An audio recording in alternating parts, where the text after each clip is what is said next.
Good morning students, प्रज्ञा school की online class में आपका स्वागत है। आज हम पढ़ेंगे लेक्चर 10 में क्लास 6 के सब्जेक्ट हिस्ट्री की पुस्तक हमारे अतीत का लेसन 3। क्या नाम है इसका? भोजन संग्रह से उत्पादन तक। आज हम उस समय के रीति रिवाजों और मेहरगढ़, हमने कल वाली तालिका में भी पढ़ा था। मेहरगढ़ क्या है? एक नवपाषाण काल का पूरा स्थल है जो कहाँ पे है? पाकिस्तान में है। उसके बारे में जानकारी प्राप्त करेंगे। तो सबसे पहले है जो जनजाति थी उस टाइम की, उसके बारे में। जो कृषक है, जो कि उस नवपाषाण काल में मनुष्य क्या बन गया था? एक जगह पर रहने लगा था और खेती करने लगा था। और पशुपालक यानी पशुओं को पालने लगा था। पशुपालक किस में रहने लगे थे? समूह में रहते हैं। उन्हें क्या कहते हैं? जनजाति कहते हैं। जनजाति के लोग छोटी छोटी बस्तियों में रहते, यानी झुंडों में छोटी छोटी बस्तियां बनाकर रहते थे। जनजाति के सदस्य क्या क्या कार्य करते थे? कुछ लोग शिकार करते थे, कुछ भोजन का संग्रह भी करते थे, कुछ खेती का कार्य करते थे, कुछ लोग पशुपालन करते थे और कुछ मछली पकड़ने का कार्य जैसे व्यवसाय या पेशे अपनाते थे। जनजाति में महिलाएं जो महिलाएं थी, आप देखना कि जो जनजाति में महिलाएं खेती का सारा काम करती थी और जो बच्चे होते थे वो पौधों की देखभाल करते थे, जैसे चिड़ियों और जानवरों को उन पौधों से दूर भगाते थे। पुरुष जो थे वो आमतौर पर पशुओं के जो बड़े बड़े झुंड, क्योंकि उस टाइम के पर क्या करने लगे थे? पशुपालन की क्या हो चुकी थी? शुरुआत हो चुकी थी। तो पुरुष क्या करते थे? पशुओं के बड़े बड़े झुंडों को चराते थे।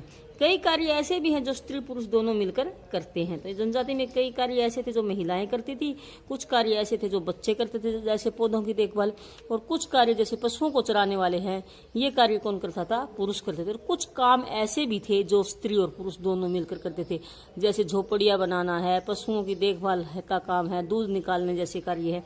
ऐसे कार्य क्या है? दोनों मिलकर करते थे। इसके बाद नाच गाना और घरों की सजावट भी जनजाति के लोगों की जिंदगी का एक मुख्य हिस्सा है।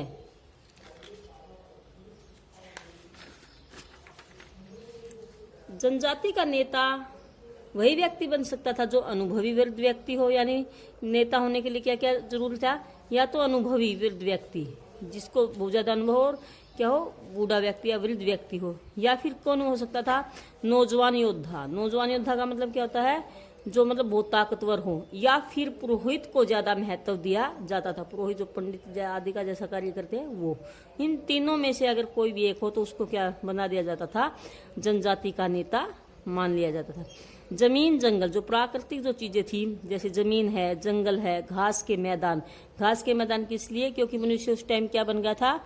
पशुपालक बन गया था और पशुओं को चराने के लिए घास के मैदानों की बहुत ज्यादा जरूरत थी।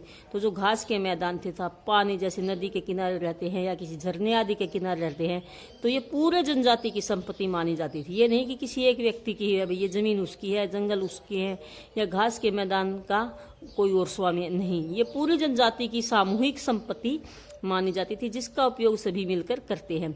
इनमें गरीब और अमीर के बीच, जो जनजाति थी इनमें गरीब और अमीर के बीच कोई खास अंतर नहीं होता था। अब है मेहरगढ़ में जीवन मृत्यु, या मेहरगढ़ के बारे में जानकारी। मेहरगढ़ कहाँ पे बताया था आपको?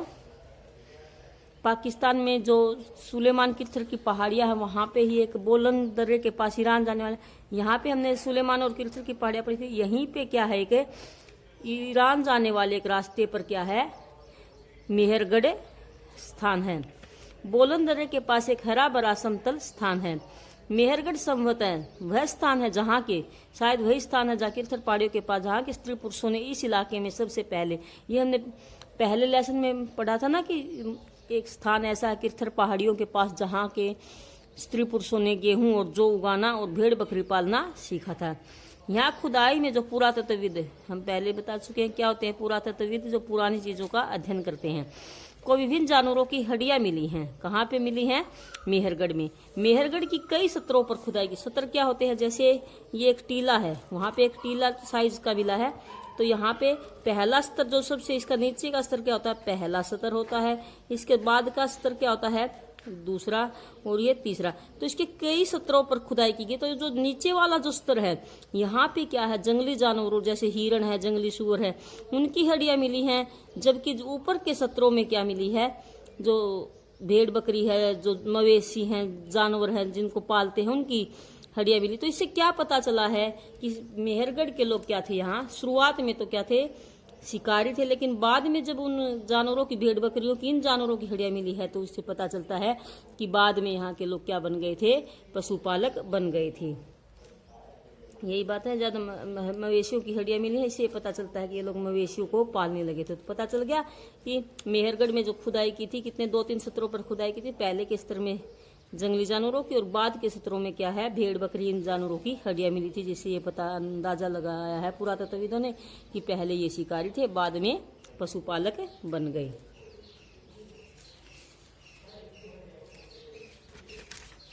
इसके बाद हम मेहरगढ़ में चौकोर तथा आयताकार घरों के अवशेष भी मिले हैं। आयताकार जिसकी आमने सामने की भुजाएं क्या हो, बराबर हो, चौकोर जो बराबर हो, ऐसे इस तरह की, जिसकी इसकी आमने सामने की भुजाएं है, वैसे ही क्या है, चकोर साइड में है। तो ऐसे घरों के अवशेष भी मिले हैं, जैसे यहाँ पे एक कमरा बना दिया, एक कमरा यहाँ पे, इस तरह क्या है, अलग अलग 4 से भी ज्यादा कमरे। तो प्रत्येक घर में 4 या उससे ज्यादा कमरे हैं, जिनमें से कुछ कमरे अनाज के भंडारण के काम आते होंगे। पुरातत्वविद ऐसा अंदाजा लगा रहे हैं कि इनमें क्या है, 4 से भी आयताकार या चौकोर जो घर है उनमें 4 से ज्यादा कमरे हैं। कुछ कमरे क्या है, अनाज, आप भी देखते होगे अपने घरों में, कुछ कमरों में आप भी अपने में अनाज वगैरह रखते हो ना, टंकी आदि में डालकर, तो कुछ कमरों में अनाज के भंडारण के काम आते होंगे। मेहरगढ़ के लोग मृत्यु के बाद भी जीवन होता है, इस चीज में वो क्या रखते थे कि अगर कोई व्यक्ति मर जाता है तो उसके बाद भी क्या होता है, जीवन होता है। वो इस चीज में विश्वास रखते थे, उनकी इस चीज में क्या थी, आस्था थी। ऐसा कैसे पता चला लोगों को, कैसे पुरातत्वविदों ने ऐसा अंदाजा लगाया है? ऐसा एक कब्र को, वहां एक पर एक कब्र मिली है। कब्र क्या होती है, जिसमें कोई व्यक्ति मर जाता है तो उसमें उसको दफनाया जाता है। हिंदू संस्कृति में किसी व्यक्ति के मरने के बाद क्या जलाया जाता है, लेकिन शायद उस जमाने में व्यक्तियों को कब्र के नीचे भी दफनाया जाता होगा।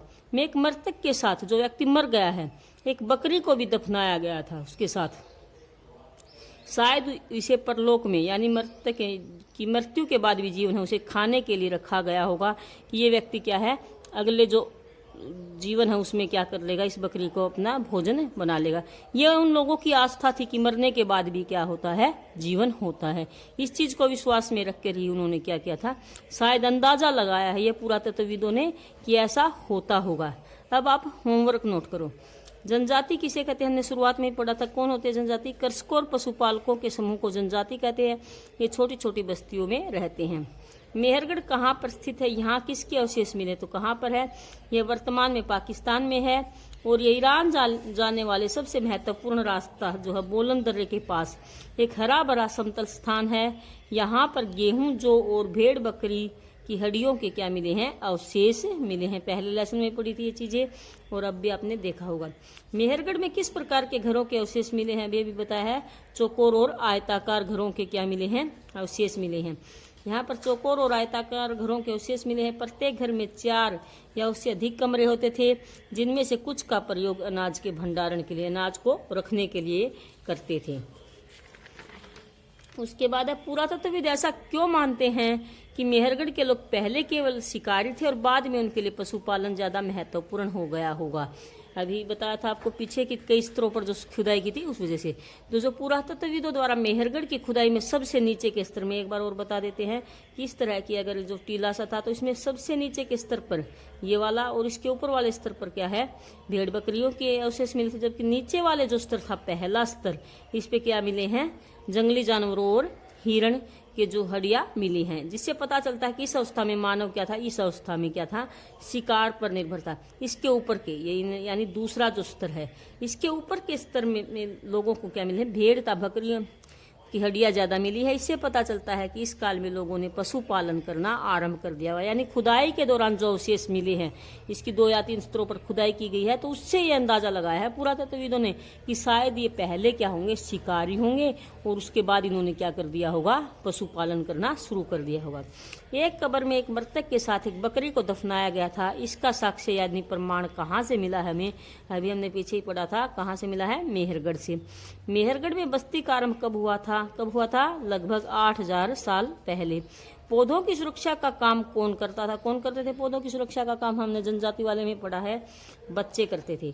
जनजाति का नेता होने के लिए किसको ज्यादा महत्व दिया जाता था, किसको ज्यादा महत्व दिया जाता था, या तो वो अनुभवी वृद्ध व्यक्ति हो, या नौजवान योद्धा हो, या पुरोहित को। इन तीनों में से अगर कोई भी एक है तो उसको क्या है, जनजाति का नेता बनाने में ज़्यादा महत्व दिया जाता था।